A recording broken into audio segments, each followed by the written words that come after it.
SINOMACH International Equipment Co., Ltd. 960 EV Electric Loader User Manual. Dear customer, thank you for purchasing the 960 EV electric loader from SINOMACH Heavy Industry. To help you use this product more effectively, we are pleased to provide you with a detailed introduction to the operation and maintenance precautions for the 960 EV electric loader. We believe that SINOMACH products will bring you an excellent working experience and greater economic value. This video consists of the following sections. Chapter 1 Machine Structure. Chapter 2 Safety Instruction. Chapter 3 Operational Instruction. Chapter 4 Maintenance Instruction. Chapter 1 Machine Structure. Nameplate. Bucket. Additional cutting edge. Linkage. Rocker arm. Bucket cylinder. Boom. Boom cylinder. Front frame. Upper articulation. Lower articulation. Rear frame. Frame lock. Shield. Battery pack. Collision guard. Battery box. Charging port. Vehicle control unit VCU. Low voltage distribution box. Cabin. Transmission. Walking motor. Hydraulic working motor. Transmission oil filter. Front drive shaft. Front axle. Brake. Rear drive shaft. Rear axle. Single circuit brake valve. Pre-fill valve. Accumulator. Gear selector lever. Turn signal switch. Reversing camera monitor. Monitoring display. Air conditioning control panel. Ignition switch. Boom and bucket control lever. Pilot line shutoff valve. Parking brake. Transmission oil cooler. Hydraulic oil cooler. Expansion tank. Air conditioner fresh air filter element. Air conditioner filter element. Water radiator, provides cooling for the PDU and motor. Electric water pump. Battery management system, BMS. Lithium battery water-cooled unit. Coolant reservoir. Steering and brake tandem pump. Working hydraulic pump. Priority valve. Steering gear. Multi-way directional valve. Shuttle valve block. Pilot valve. Pilot filter. Hydraulic oil tank. Chapter 2 Safety Instruction. The machine is primarily powered by a permanent magnet synchronous motor, which is maintenance-free for life. Both the drive motor and the motor controller are high-voltage devices. Even after the power is disconnected, the capacitors inside the motor controller may still retain high voltage. All operations involving high-voltage cables must be carried out by qualified professionals. All high-voltage harnesses on the machine are orange in color. Non-professionals must not cut or open high-voltage circuits or components. During welding or repair operations, the MSD, manual service disconnect, must be unplugged and power supply cut off by professionals before proceeding. When cleaning the vehicle, avoid spraying high-voltage components directly with water to prevent damage or safety risks. The water cooling unit contains high-voltage components. Do not disassemble it unless you are a trained professional, as this may pose safety hazards. In the event of a malfunction, please contact SINOMACH Heavy Industry Service personnel. For your personal safety, do not attempt to disassemble the unit yourself. 1. Follow safety procedures. Carefully read and follow all safety labels on the machine as well as all safety-related information provided in the video. Learn the correct and safe methods for operating and maintaining the machine. The drive motor and motor controller are high-voltage components and may only be operated and maintained by trained and certified personnel. Do not operate the machine if you feel unwell, have taken medication that may cause drowsiness, or have consumed alcohol. When working with other operators or personnel responsible for site traffic guidance, ensure that all team members understand the hand signals being used.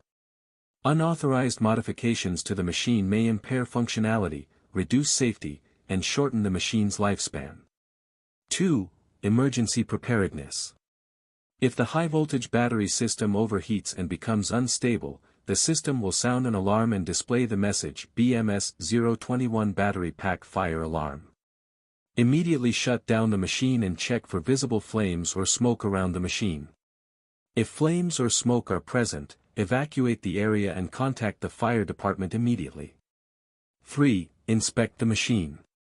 To prevent personal injury, conduct a thorough walk-around inspection of the machine before each shift or daily startup. 4. Prevent crushing or cutting injuries. Never place hands, arms, or any part of your body between moving components, such as between the working attachment and cylinders, or between the chassis and working attachment. Clearances may change during machine operation and may result in serious injury or equipment damage. 5. Use handrails and footsteps.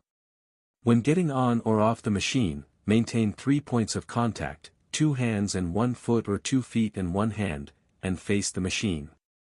Do not use control levers as handholds. Do not jump on or off the machine, and never climb onto or down from a moving machine. Be cautious of slippery platforms, steps, and handrails when leaving the machine. Chapter 3 Operational Instruction. Before operating the machine, you must become familiar with the positions and functions of all controls, gauges, and indicator lights. It is important to develop the habit of regularly checking the instrument panel during operation to promptly identify any abnormalities.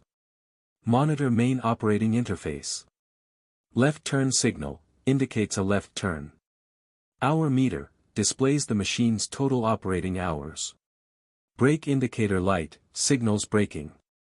System voltage display the voltage value of the low voltage system.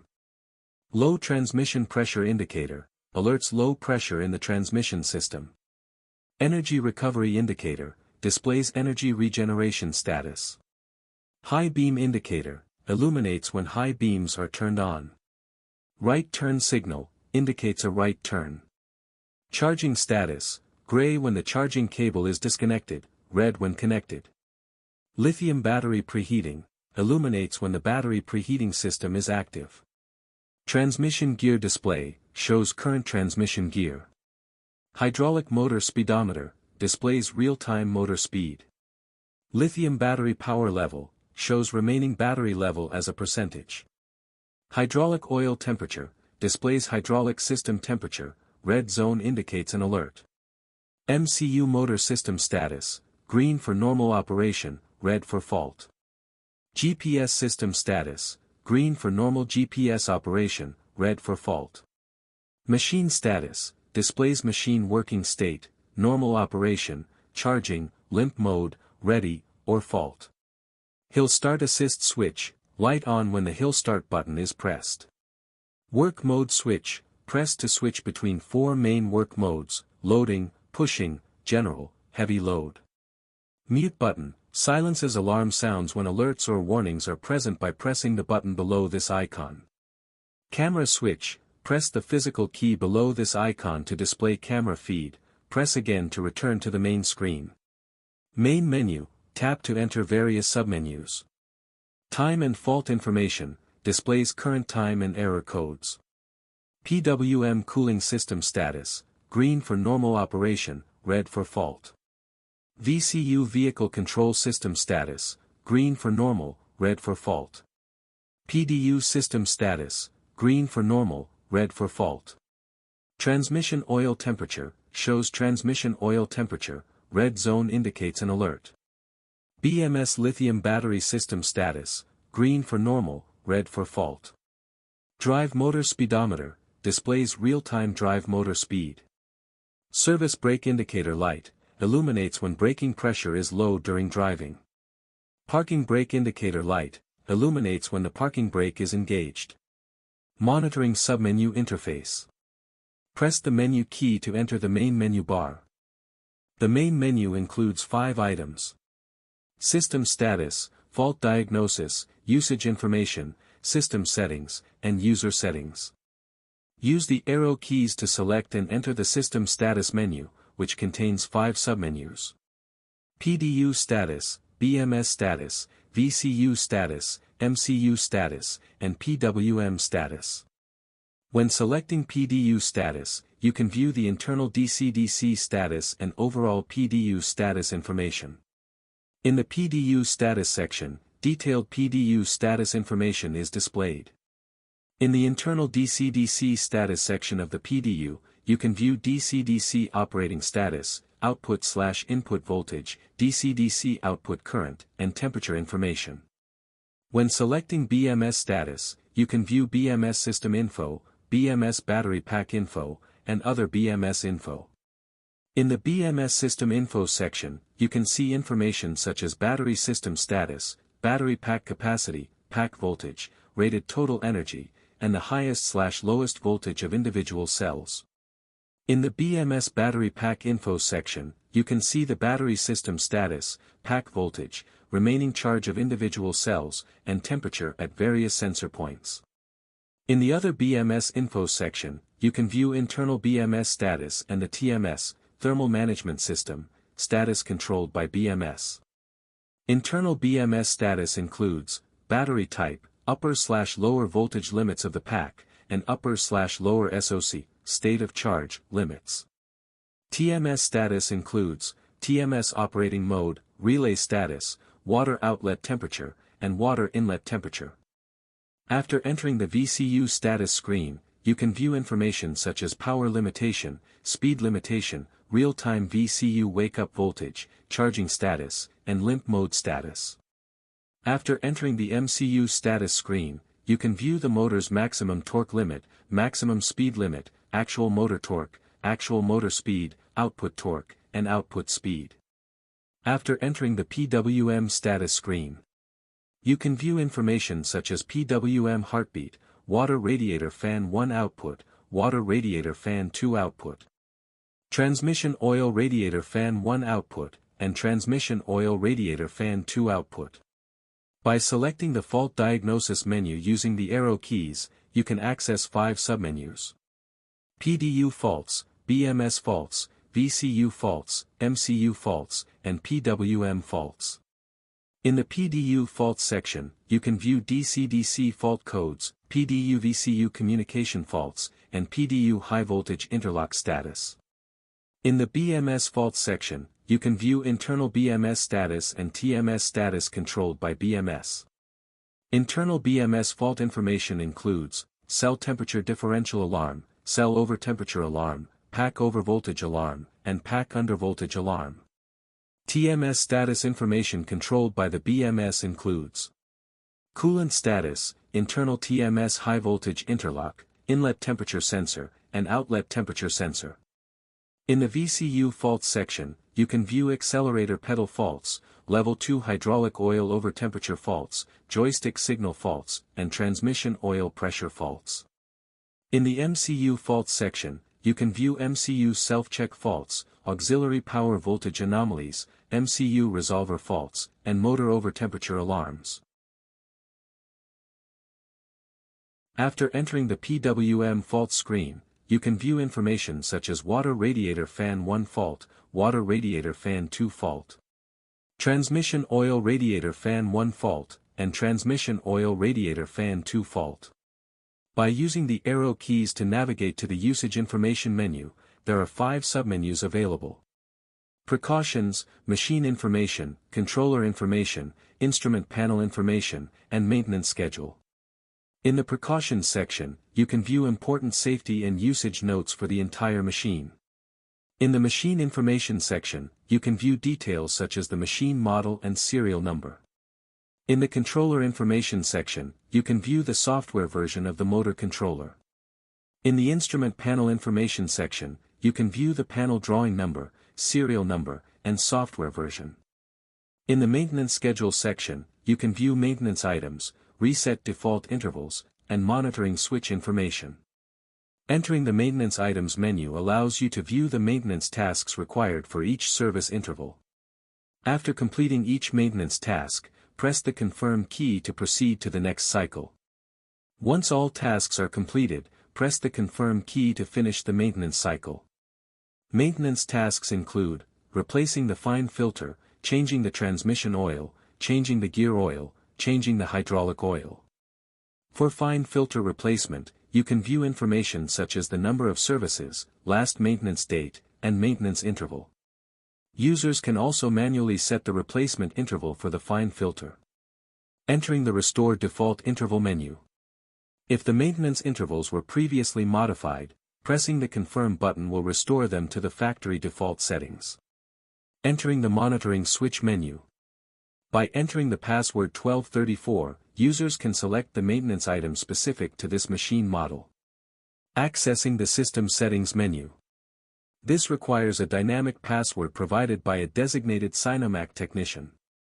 After entering, there are 9 submenus available, including Historical Faults, Hour Meter Setup, Charging Power Setting, Startup Interface Selection, and others. In the Historical Faults menu, you can view records of past faults and perform fault clearing operations. Once confirmed, the system will clear all fault records for the entire machine. In the Charging Power Setting menu, the default factory setting is 240 kilowatts. Users can adjust this based on the local power grid and charging station capabilities, but the maximum must not exceed 240 kilowatts. Note, the Battery Management System, BMS, will automatically regulate the actual charging power based on real-time operating conditions, which may result in lower power than the set value. Entering the Startup Interface setting. After entering the menu, users can manually select the desired startup screen. Driving Battery Pack Heating setting. This function is turned off by default. Users can manually enable it. Driving TMS Heating setting. This function is also off by default and can be manually enabled by the user. Charging TMS Heating setting. This function is off by default and can be manually enabled. Machine Model Selection setting. Users can choose between single-motor or dual-motor display interfaces according to the vehicle model. Vehicle ID setting. Includes input fields for the machine model and vehicle serial number. These must be manually entered. Please ensure the accuracy of both the model and serial number. In the User Settings menu, there are 7 submenus. Clock, Brightness, Key Tone, Water-Cooled Unit Switch, Unlock Vehicle, Fan Fault Detection, Language Setting. Clock Setting. Allows adjustment of the time displayed on the instrument panel. Brightness Setting. Users can adjust the brightness of the display for daytime or nighttime use using the left and right arrow keys. Key Tone. Users can choose to enable or disable keypress sounds. Water-Cooled Unit Switch. Users can choose to turn the water-cooled unit on or off. Unlock Vehicle. Requires a dynamic password provided by SINOMACH personnel. Once inside the menu, users can lock or unlock the vehicle. Fan Detection. Allows testing of oil and water cooling fans by setting forward rotation, reverse rotation, or stopping the fans. Language Setting. Users can switch the system display between Chinese and English. Indicator lights and switches. Main power switch. Located in the left toolbox area. The vertical line indicates the power is on, and the circle indicates the power is off. Ignition key start switch. For operation, turn the outer ring to the vertical line, positioned to power on the entire vehicle. Once the instrument panel enters the main interface, press the center button to start the motor. When finished working, turn the outer ring to the circle position to cut the power. Note, after powering off, wait at least 15 seconds before attempting to restart. Pilot line shutoff lever. Rotating the handle horizontally cuts off the pilot hydraulic circuit, preventing the boom from falling due to accidental contact with the pilot control lever. Joysticks and pedals. Gear shift lever. The gear shift lever is located at the lower left side of the steering wheel. When shifting gears, the motor should be decelerated. When changing direction, the motor must be decelerated, and the brake pedal should be pressed to bring the vehicle to a complete stop. This not only enhances operator comfort but also extends the machine's service life. Accelerator pedal. Controls the output power of the motor. When released, the motor stops. When pressed, the motor speed increases with the degree of pedal depression. Brake pedal. Pressing the brake pedal slows down or stops the vehicle. At this time, the rear brake indicator light will illuminate. Working device control joystick. Push the boom control lever forward to lower the boom, pull backward to raise the boom. Push the bucket control lever forward to dump the bucket, pull upward to retract the bucket. When the motor is off, the levers can be operated repeatedly to lower and level the bucket to the ground. Safety operation procedures.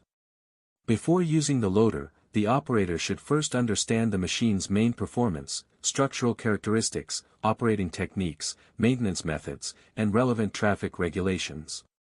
Before starting the machine, conduct a thorough inspection according to regulations and ensure all preparations are complete. If any issues are found, they must be resolved before operating the vehicle. Before starting and operating the working device, check for people or obstacles around the vehicle. Sound the horn to signal before proceeding. While the motor is running, no one is allowed to stand between the front and rear tires, in front of the chassis, or on the boom, bucket. Standing or walking under the working device is strictly prohibited. Avoid performing maintenance or repairs while the motor is running. If absolutely necessary, the machine must be operated by a skilled driver. It is forbidden to get on or off the vehicle while it is in motion. Passengers are not allowed to ride anywhere except in the cab. During operation, the loader should approach the material pile at first gear. It is strictly prohibited to ram into the pile at high speed using the vehicle's inertia. When changing the direction between forward and reverse, the brake must be applied first. Shift direction only after the vehicle has come to a complete stop. Driving or operating the machine is not allowed when brake pressure is too low. When servicing the low-voltage electrical system, turn off the main power switch to disconnect the low-voltage power supply. When servicing the high-voltage electrical system, remove the MSD fuses on the BDU box and lithium battery pack. Wait at least 15 minutes and use a voltmeter to confirm that residual voltage has dissipated before performing any work. If welding is required, ensure the main power supply is turned off. Disconnect the controller connectors for VCU, TCU, MSD, BMS, and PDU boxes to prevent welding current from causing damage. After completing work and before leaving the cab, the bucket or grapple should be placed flat on the ground. Turn off the ignition switch and pull down the power switch. When opening the radiator cap or hydraulic oil tank cap while hot, wear gloves and loosen them slowly to prevent burns from pressurized hot water or oil. Pre-departure preparations. Before the first startup each day, the following items should be checked. The coolant in the radiator should be filled to a sufficient level. Use ethylene glycol antifreeze as the coolant. The hydraulic oil level should be maintained at the upper part of the oil gauge. When adding oil, be sure to use oil of the same brand. Check whether the tire pressure is normal. Low pressure results in insufficient load capacity and shorter tire lifespan. High pressure increases vehicle vibration and causes rapid wear in the center of the tire. Check all connection parts for any looseness. Add grease to all lubrication points as required. Start up. Turn on the main power switch. Place the direction control lever and the working device control lever in the neutral position. Turn the outer ring to the vertical line, positioned to power on the entire vehicle. The entire vehicle is powered on, and the dashboard begins to operate. Press the center switch of the ignition to start the motor. If the motor fails to start during this process, wait more than 1 minute before attempting a second start. If startup fails 4 or 5 times in a row, identify and fix the cause before continuing to start. After starting, the accumulator will automatically be charged to ensure the reliability of the braking system. Check whether the indicators and electrical equipment are functioning normally. Check the reliability of the foot brake and parking brake. Check for any oil or water leakage. Check the transmission oil level, open the valve. If oil flows out, the oil level is normal. Starting off. All instrument controls must be in normal condition before starting operation. Raise the bucket to the transport position, approximately 40 cm off the ground. Select the desired gear using the gear shift lever, based on the road, site, and work conditions. Typically, first gear is used for loading operations and off-road driving. Second gear is used for driving unloaded on well-paved roads. Release the parking brake. Sound the horn and increase the motor speed to begin driving. Shifting gears. To ensure smooth gear shifting and minimize impact. When shifting from a low to a high gear, accelerate first, then slightly reduce the throttle when pushing or pulling the gear lever. Conversely, when shifting from a high to a low gear, reduce the vehicle speed first, then increase the throttle while operating the gear lever. When changing direction between forward and reverse, be sure to press the brake pedal and complete braking before shifting. Release the brake only after shifting, otherwise, the transmission will be subject to severe shock. When operating the gear shift lever, the pressure may momentarily drop and then return to normal. At this time, the clutch of the previous gear disengages and the clutch of the new gear engages. If the main pressure of the transmission alarms during gear shifting and the vehicle speed does not noticeably change, the cause should be identified and corrected immediately. Steering. This machine uses a fully hydraulic steering system, which operates similarly to a conventional mechanical steering system. However, note that when the motor speed is low, the steering pump's oil supply decreases, which affects the steering speed. Especially when the motor is stopped, the steering pump does not supply oil, making steering very difficult or even impossible. Parking and shutting down. Reduce the motor speed and press the brake pedal to bring the vehicle to a stop.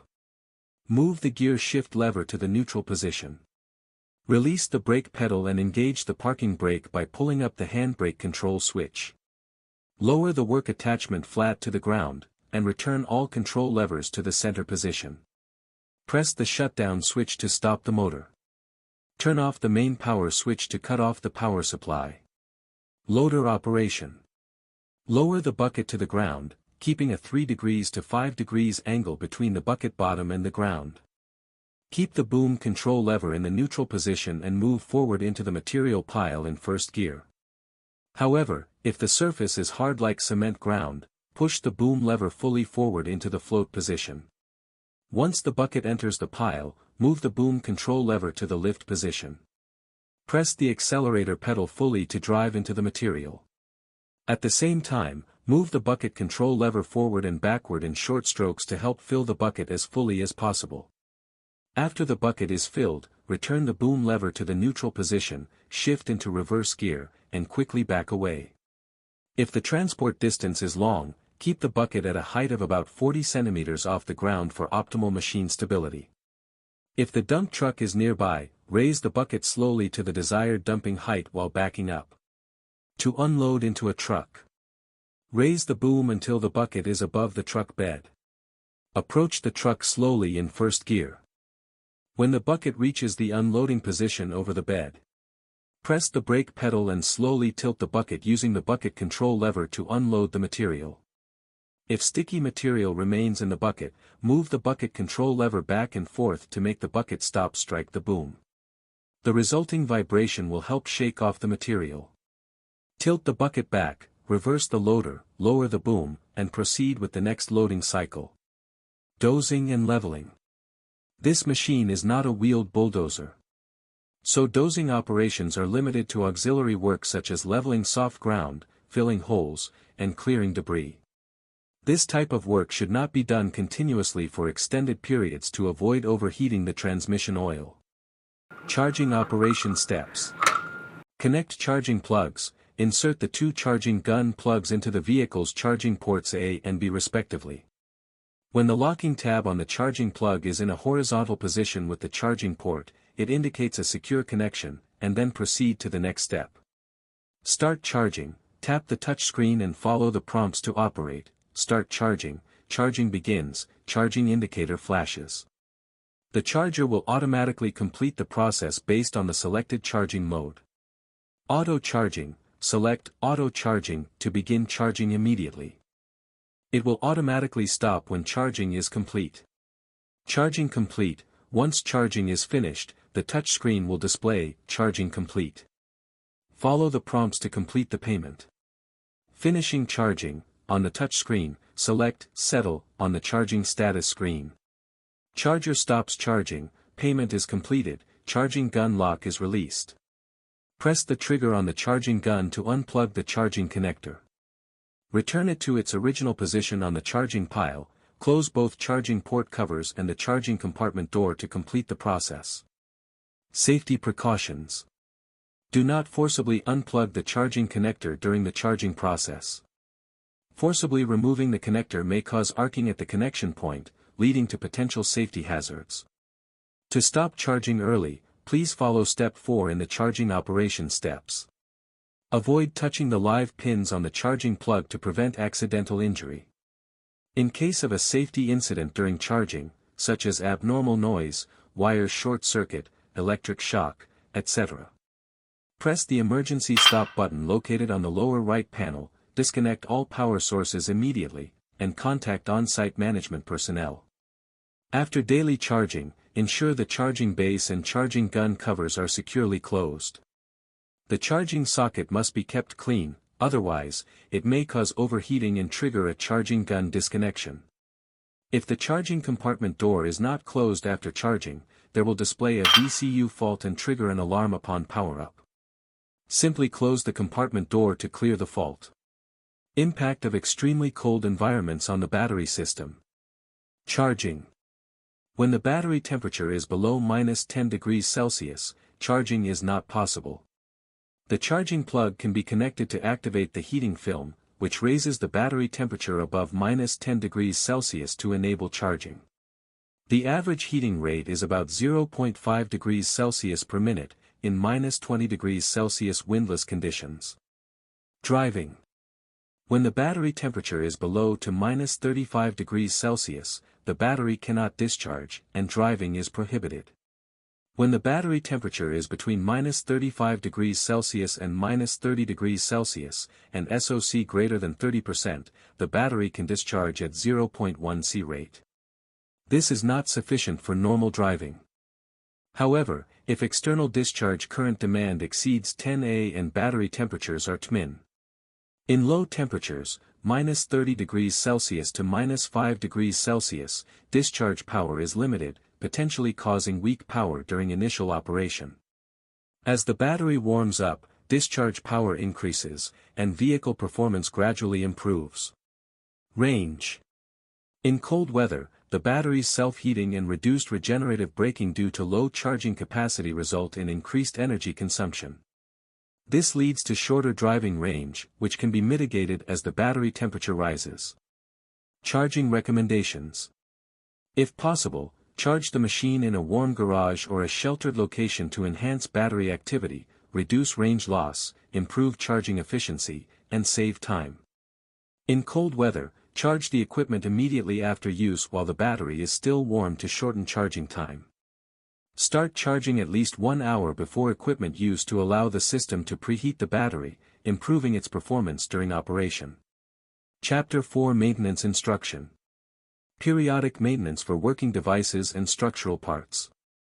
After every 50 hours of work, add additional grease to the pin shaft at the front end of the boom. After every 50 hours of work, add additional grease to the pin shaft at the rear end of the boom. After every 50 hours of work, add additional grease to the pin shaft at the rear end of the lift cylinder and the pin shaft at the front end of the piston rod. After every 50 hours of work, add additional grease to the pin shaft at the rear end of the dump cylinder and the pin shaft at the front end of the piston rod. After every 50 hours of work, add grease to the pin shaft of the rocker arm. After every 50 hours of work, add grease to the front and rear pins of the tie rod. After every 50 hours of work, add additional grease to the pin shaft at the rear end of the steering cylinder and the pin shaft at the front end of the piston rod. After every 50 hours of work, add additional grease to the upper and lower hinges. After every 250 hours of work, add additional grease to the swing frame of the rear drive axle. After every 50 hours of work, add additional grease to the front drive shaft and intermediate drive shaft. After every 50 hours of work, add additional grease to the rear transmission shaft. After every 250 hours of operation, add additional grease to the cab door hinge. Routine maintenance for drive system. After every 50 hours of work, check whether the bolts and nuts connecting the front and rear frame and the front and rear axles are missing or loose. After every 50 hours of work, check whether the connecting bolts at the front drive shaft, intermediate drive shaft and rear drive shaft are loose. After every 50 hours of work, check the gap at the middle support of the drive shaft. After every 50 hours of work, check whether the gearbox anchor bolts are loose. Periodic maintenance for transmission system. Remove the coarse filter element of the gearbox from the whole machine. Use diesel fuel to clean the metal debris from the transmission coarse filter screen. After the coarse filter is installed, remove the dirt around the box. The first maintenance for a new machine is 100 hours. Transmission oil needs to be changed. It is necessary to clean the gearbox primary filter. A new gearbox fine filter needs to be replaced every 500 hours thereafter. It is necessary to clean or replace the gearbox coarse filter mesh. The transmission fine filter needs to be replaced. The consumption of gearbox oil platform is 45 liters. For an ambient temperature of -10 degrees Celsius to 40 degrees Celsius, number 8 hydrodynamic drive oil should be used. 40 degrees C 40 degrees C ambient temperature, 8D hydrodynamic drive oil should be used. Periodic maintenance for hydraulic system. Dismantle the inlet and return oil filter element and clean them with diesel. Check the sealing rings and connection joints to prevent air leakage when reinstalling the inlet and return oil filter element.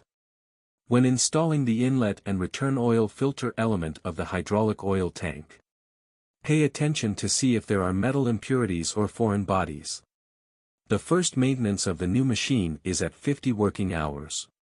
Need cleaning the inlet and return oil filter element every 500 hours thereafter. Need to be replace the inlet and return oil filter element. Check the hydraulic oil level every 50 hours. Every 1000 hours thereafter, need to change hydraulic oil. Each loader needs 180L hydraulic oil. Number 46 anti-wear hydraulic oil is recommended for summer. Number 32 anti-wear hydraulic oil is recommended for winter. Periodic maintenance for drive axle. Drain off the gear oil of front and rear drive axle. Clean the debris and contaminations off the axle case. Add gear oil until it overflows from the oil filler bolt hole on the side of the axle case. Turn the oil drain bolt on the hub reduction gear of the drive axle to the lowest position. Turn it back to the center position after the gear oil has been completely discharged. Add gear oil until it spills out. The first maintenance of the new machine is the at 100 working hours. Need to be replaced the gear oil. Every 1000 hours thereafter, need to change gear oil. Each loader needs 40L gear oil. For drive axle and hub reduction gear, 85W, 90 heavy-duty gear oil, ambient temperature, -10 degrees Celsius to 40 degrees Celsius, is recommended. 75W, 90 heavy-duty gear oil, ambient temperature, -40 degrees Celsius to 40 degrees Celsius, is recommended for applications in cold regions. Periodic maintenance for air conditioning system. When the airflow from the air conditioner vents becomes noticeably weaker, it is necessary to replace the fresh air filter and air conditioning filter located below the right door of the cab.